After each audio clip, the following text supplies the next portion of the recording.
Bom, Filipenses capítulo 1 e o versículo 1, ok? Até o 4 apenas, tá bom? Vamos nos preparar aqui para a leitura de hoje. Paulo e Timóteo, servos de Cristo Jesus, a todos os santos em Cristo Jesus, inclusive bispos e diáconos, que vivem em Filipos. Versículo 2, graça e paz a vós outros da parte de Deus, nosso Pai, e do nosso Senhor Jesus Cristo. Vamos até aqui, que aí depois eu continuo, tá? Então, esta é uma carta que o apóstolo Paulo escreveu quando ele estava em quarentena, numa prisão, que era uma prisão domiciliar, mas era uma prisão muito ruim também, apesar dele ter uma certa ali liberdade no ambiente da prisão, mas era uma prisão, ele estava impedido, estava aguardando o julgamento. Então, ele escreve uma carta para encorajar a igreja que estava em Filipos, os irmãos filipenses, também passando por situações difíceis.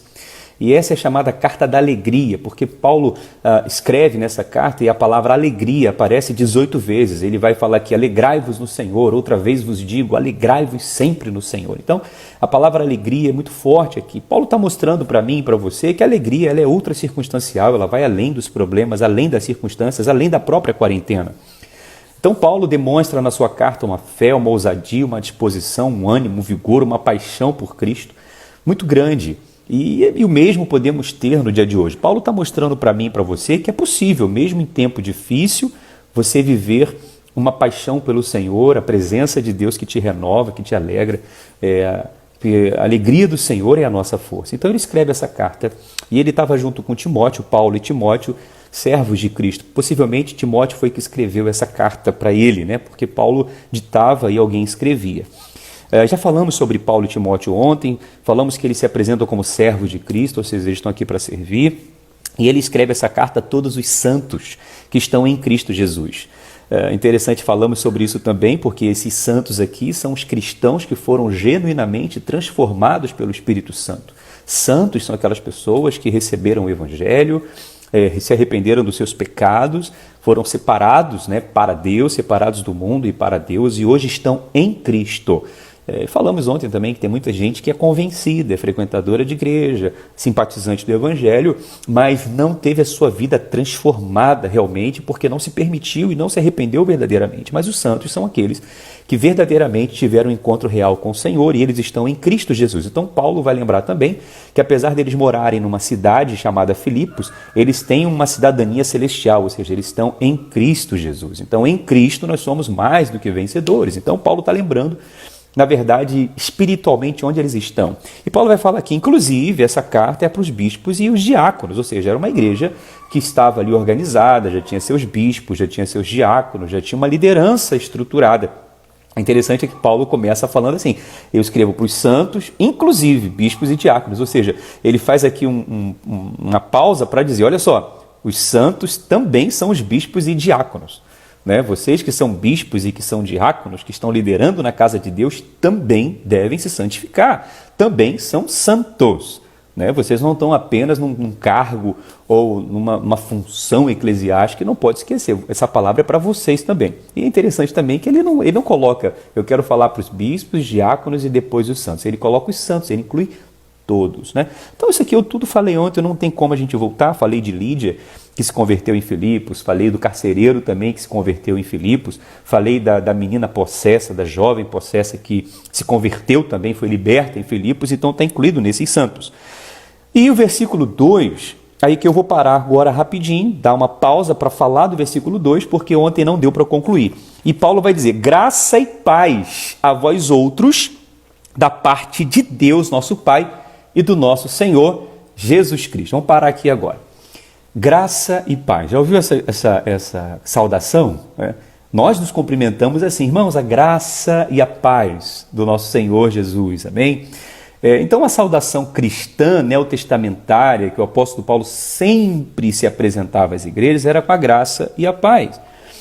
Por que essa expressão é muito importante? Porque a graça e paz são duas bênçãos que os santos conheceram, desfrutam diariamente. Nós precisamos todos os dias da graça e da paz.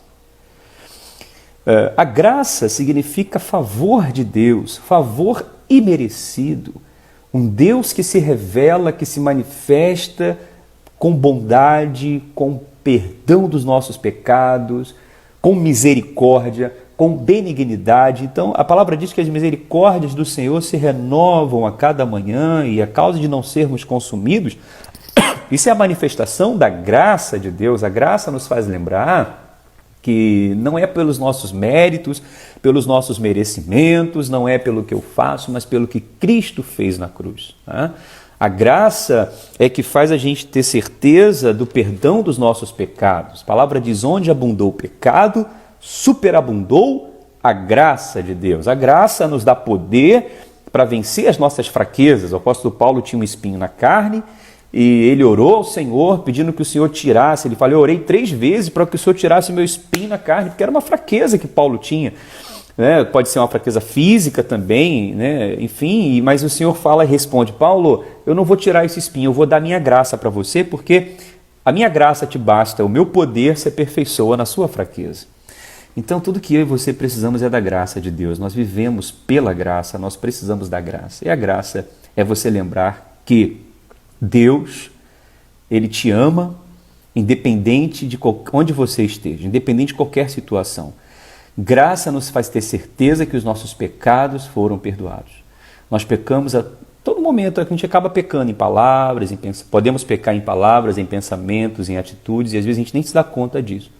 Mas a gente tem que agradecer porque a graça de Deus está sobre nós, a graça que nos dá poder para vencer a tentação, vencer o pecado e vencer também as nossas fraquezas e vencer as crises que enfrentamos. Então que a graça do Senhor esteja sobre você. Amém? E porque temos essa graça, nós podemos desfrutar da paz. Olha que coisa linda, né? Porque temos a graça, podemos ter paz. Graça e paz.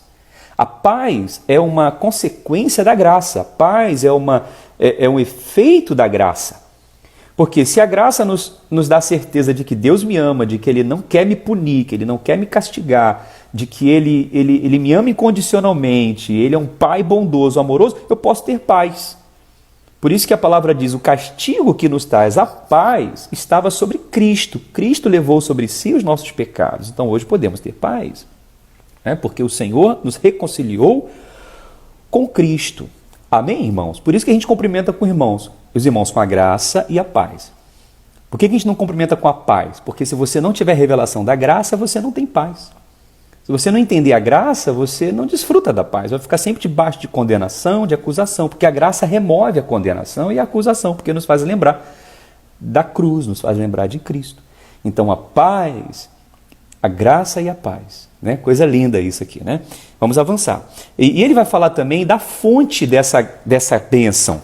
Ele vai falar assim: graça e paz a vós outros, da parte de Deus, nosso Pai e nosso Senhor Jesus Cristo. Ou seja, essa graça e essa paz vem de Deus, vem do nosso Pai. Ela não vem de um líder religioso, não vem de um pastor, não vem de um guru, não vem de um homem. A gente vive hoje numa sociedade que as pessoas colocam muita confiança nas pessoas, nos homens. É o pastor, é o líder, é o guru, é isso, aquilo. Mas a graça e a paz vem de Deus, vem do nosso Pai. Graça e paz da parte de Deus, nosso Pai e do nosso Senhor Jesus Cristo. Amém? Então fala da fonte da bênção que procede do nosso Pai. Tudo que nós precisamos vem dele. Amém? Então graça e paz para você que está aqui assistindo esse estudo, que chegou agora. Estamos em Filipenses e vamos agora para o versículo 3, ok? Hoje eu falei que eu ia tentar fazer em menos tempo esse estudo. Ontem ficamos quase 1 hora em um versículo só. E como eu disse, a palavra é uma fonte inesgotável, é maravilhoso. E agora já estamos aí com 26 pessoas ouvindo, participando desse estudo, sendo abençoados. Vamos lá?